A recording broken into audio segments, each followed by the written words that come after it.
नमस्कार, राधे राधे, जय श्री कृष्ण। सबसे पहले मैं 15 अगस्त की शुभकामनाएं आप सभी को देना चाहता हूं। जय हिंद, जय भारती, वंदे मातरम। आज इस दिन मैं आपसे कुछ शेयर करना चाहता हूं, एक कहानी के माध्यम से। एक माँ थी जिसके 4 बेटे थे। माँ अपने चारों बच्चों से बड़ा प्रेम करती थी और बच्चे भी अपनी माँ से बहुत प्रेम करते थे।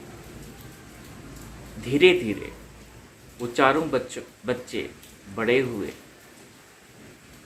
और जैसे जैसे वो बड़े होने लगे उनमें थोड़ा सा मनमुटाव चालू हो गया, थोड़ा सा तेरा मेरा चालू हो गया। ये देखकर माँ को अच्छा नहीं लगता था कि मैंने बड़े प्यार से इनको पाला है और आज ये चारों बच्चे आपस में प्रेम से नहीं रह पा रहे, अपने आप को स्वीकार नहीं कर पा रहे। माँ अपने चारों बच्चों को बहुत समझाती थी, बहुत प्रेरणा देती थी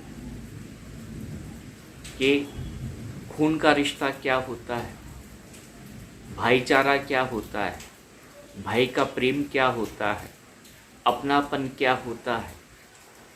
माँ ने बड़े प्रयास किए अपने चारों बच्चों को समझाने के लिए, फिर भी विधि का विधान कुछ अलग था। और एक दिन ऐसा आया कि वो चारों बच्चे अपनी माँ के पास जाते हैं और ये कहते हैं कि अब हम अलग होना चाहते हैं, तो आप हमें बांट दीजिए। जब माँ ये सुनती है तो उसका कलेजा फट जाता है और वो सोचती है कि ये चारों बच्चे जो मेरा ही हिस्सा है, मैं इनको कैसे बांट सकती हूँ। ये सोचकर वो अपने चारों बच्चों को कहती है कि मुझ में तो इतनी ताकत नहीं है कि मैं तुम्हें बांट पाऊँ, लेकिन फिर भी तुम अगर आपस में कुछ समझौता करके अगर बंटवारा करना चाहते हो तो कर सकते हो। तो चारों बच्चे, चारों भाई आपस में बैठ के बंटवारा करते हैं, ये तेरा, ये मेरा, ये तेरा, ये मेरा करते हैं। लास्ट में बात माँ पर आती है कि माँ किसके साथ रहेगी। चारों बच्चे फिर माँ के पास जाते हैं और माँ से कहते हैं हमने सारा बंटवारा कर लिया, अब बस तुम्हारा बंटवारा होना बाकी है। तो तुम ये बताओ कि हम चारों में से तुम किसे चुनोगे और किसके साथ जाओगे। माँ कहती है कि बेटा तुम चारों मेरे लिए एक हो, तो या तो मैं चारों को चुन सकती हूँ या किसी एक को भी नहीं चुन सकती। तो ये तो फैसला तुम्हें ही करना पड़ेगा कि तुम मेरा बंटवारा कैसे करोगे। अब चारों बच्चे कुछ समझ में नहीं आया कि हम क्या करें, अपनी माँ को किस तरह से बांटें।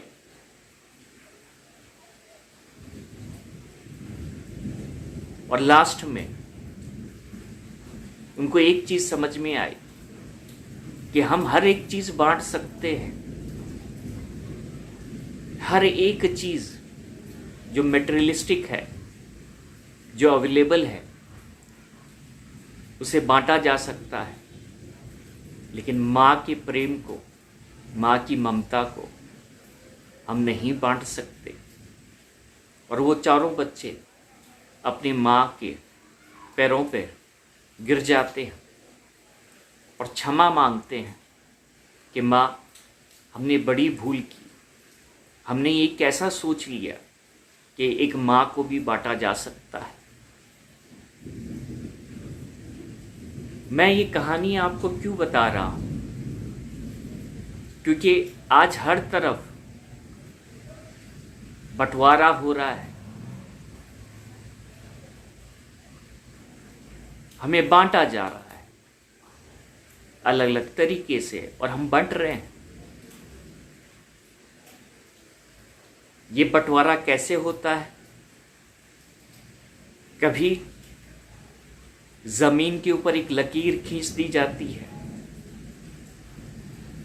और उससे बंटवारा हो जाता है।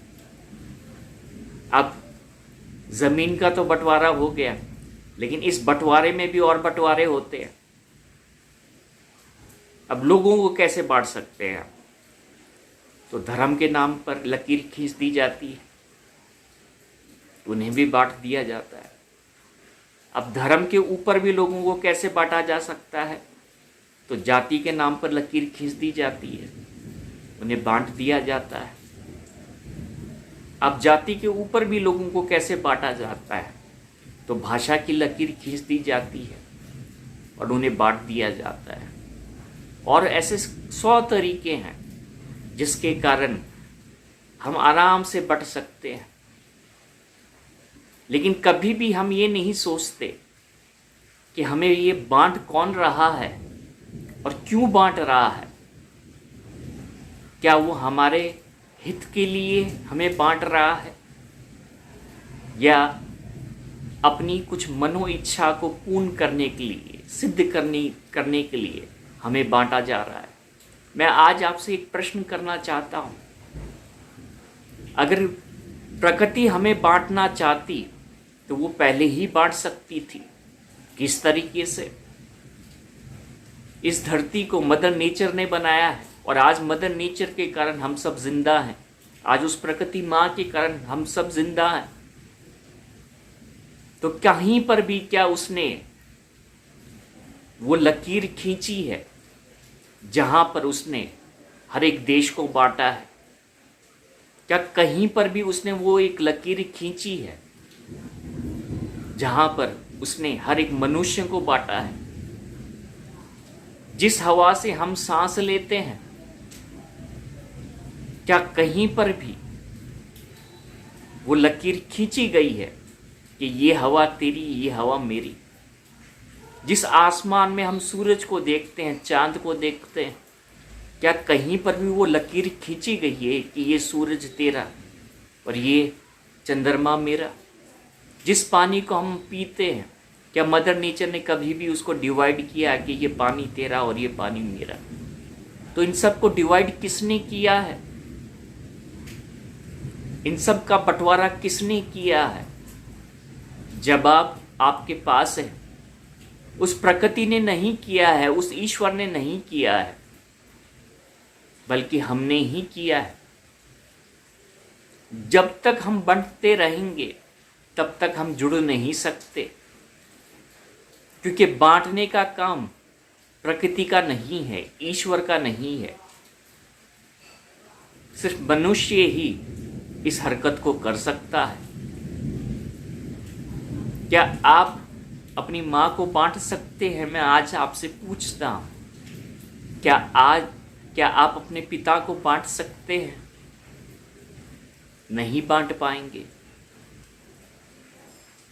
तो सबसे पहले हमें ये समझना होगा कि प्रकृति की इच्छा क्या है, उस धरा की इच्छा क्या है, उस ईश्वर की इच्छा क्या है।